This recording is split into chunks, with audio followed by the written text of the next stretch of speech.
think first off, to win 13 games in the league this year is you know, is really something. I'm just very grateful to our players and our coaching staff,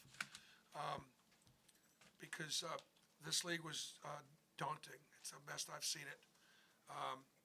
And you know, there are a lot of cliches that you could throw at it, but to be tied for third, you know, when we're picked six and could have finished, you know, a lot lower than that, 24 wins by double digits is kind of historical. I think our fans enjoyed this team.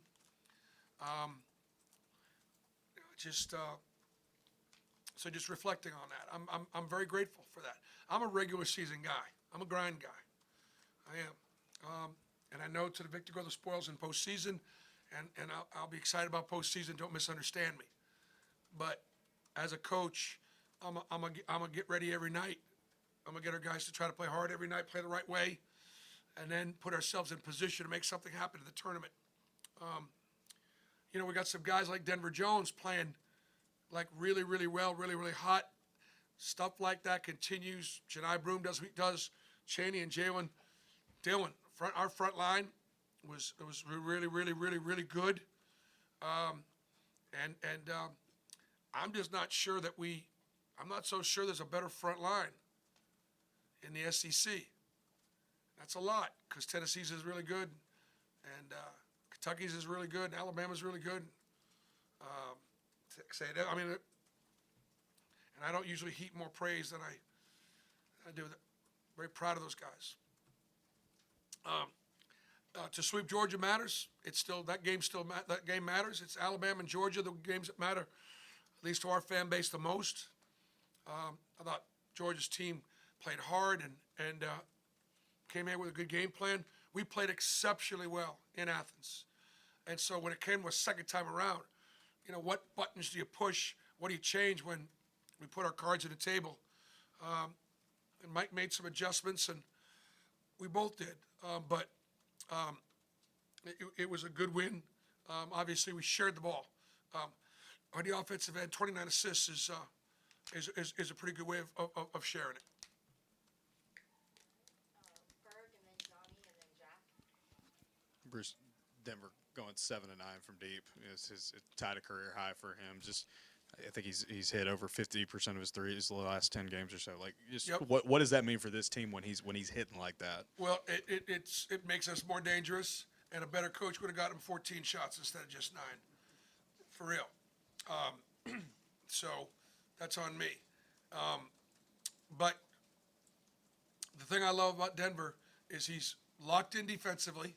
He's locked in the scouting reports. He's locked into his work ethic.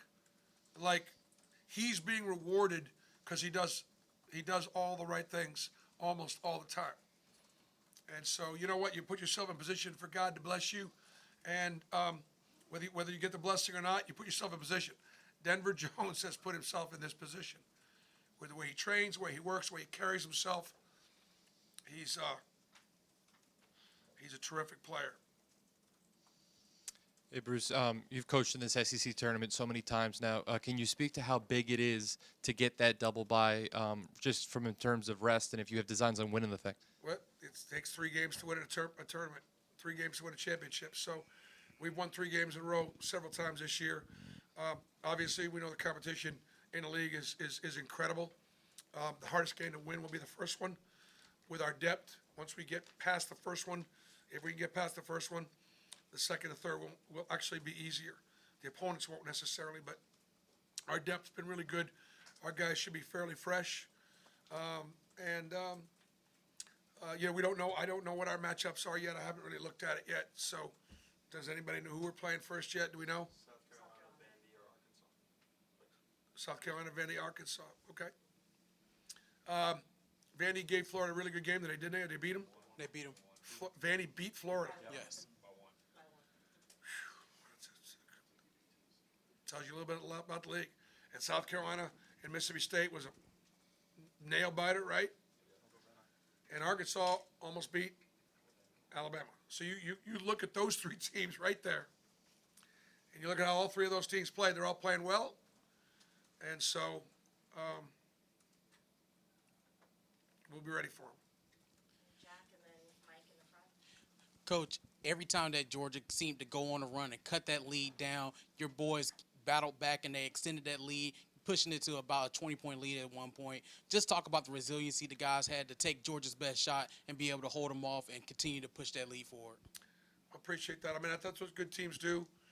I thought that most of the time it was when we knocked down a couple of shots, and a couple of times it was when they missed a couple of shots. I would have loved to have seen us be better defensively, make more solid plays. I thought, physically, I thought they were more physical than we were. They got to the foul line 30 times, and they had 14 offensive rebounds to our 26 defensive. I thought Georgia was more physical, and we're going to have to play with greater toughness, greater physicality, if we're going to win in March. All right, Mike, Cameron, Jacob, Berg, and then Nathan. Coach, last game in Neville, going back to the beginning of the season, you promised the greatest balance of minutes of any team you've ever coached. 34 points from the bench tonight. Can you talk about how that bared out over the season and how proud you are of the way those guys developed the season? Well, I'm glad to see now that when I tell you guys something at the beginning of the season, you might believe me now. So I'm glad to see that I was open and honest, and I felt like we'd shoot it better this year. I thought we'd share it better this year, and we got some. But I have a really high standard, and the kids will tell you that I have a high standard. We're a hard team to scout because we've got so many guys that can shoot it, make plays, and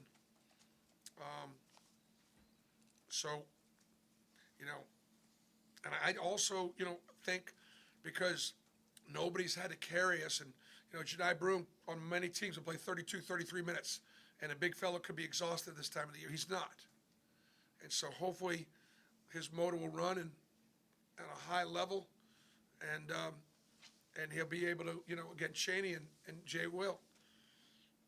I got a monster on the floor every time. I get Dylan and Jay. I mean, we just don't drop off, and I'm hoping that physicality and that energy and effort will pay off for us. All right, Jacob, then Cameron, and then Berg. Bruce, I asked the guys where they thought this team had improved the most from game one to now. Jalen said the defense and how they pressure the basketball. Where do you think this team has improved the most since game one and going into postseason play with the SEC tournament next week? I'd say that Jalen's probably right that we've got a good understanding of how to guard and how we want to try and guard, and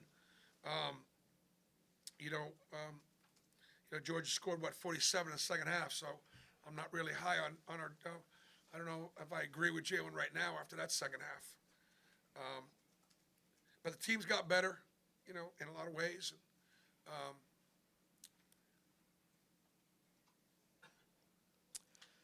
Coach, teams have been doubling and tripling Janai Broom like crazy all game, especially these last few weeks. And he had 5 assists today. Just talk about how he's been able to impact the game in different ways. I mean, Janai would love to score more, but I feel good about getting him the ball because he is unselfish and he's a really, really good passer. And I think that, for Janai, the ability to be able to make plays offensively and defensively inside and out, shoot it inside out, score it inside out, be a reliable free throw shooter and a playmaker, that's the stuff that translates to the next level for him. All right, Berg, and then Nathan with the last question. Bruce, Cheney, first half, he had 6 and 3 with 4 assists. I mean, just the way he's playing on offense right now, how much better do you think this team is overall when you got that coming off the bench like that? Cheney might be our hardest worker. He might be our hardest worker. I usually lump them in groups sometimes, but he is always in the gym, always in the weight room, always in the training room, always, within the framework of the number of hours that were allotted with Coach Bowman and the staff. And it's paying off for him. It's paying off for him. He is a couple of those juniors who have really, like Denver and Cheney, for example. Those guys have a great impact this year and had a lot to do with where we are right now. And I'm about this year, but those 2 guys are going to be stars for us next year. Nathan with the last one. Bruce, the guys that were honored pregame for Senior Day. I know you've talked about this being a hard-working group this season. I guess how would you characterize those guys that have been with you last few years now, Janai for a couple years? What are sort of the things that'll stand out to you about that group? I think the number one thing that'll stand out to me is how much they love Auburn and how much Auburn loves them. I know it sounds goofy. It's not. It's real. They love Auburn, and they love the opportunity Auburn's given them. They love our fans. They love playing in front of the jungle and Neville Arena, and they're grateful. They are. And I think that's the reason why guys stay 4 or 5 years. That's why it's not been a kind of a revolving door. It's got far less to do with me and my coaching staff and a lot to do with our university and our community, the way they're treated, the way they serve.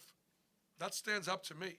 You know, Dylan Cardwell obviously is a leader in that regard. He'll historically, you know, go down as one of the great student athletes at Auburn, not just because of what he did on the court, but what he does in the community and his ministry, the impact Janai Broom's had on our team. You know, everybody loves hardworking guys like Chris Moore and Jalen Williams, the all-time winningest player, and Leor Berman, 5 years in graduate school, and I mean the whole group. They have represented Auburn basketball extremely well. Thank you, Coach, and thank you, everyone. Okay, thanks.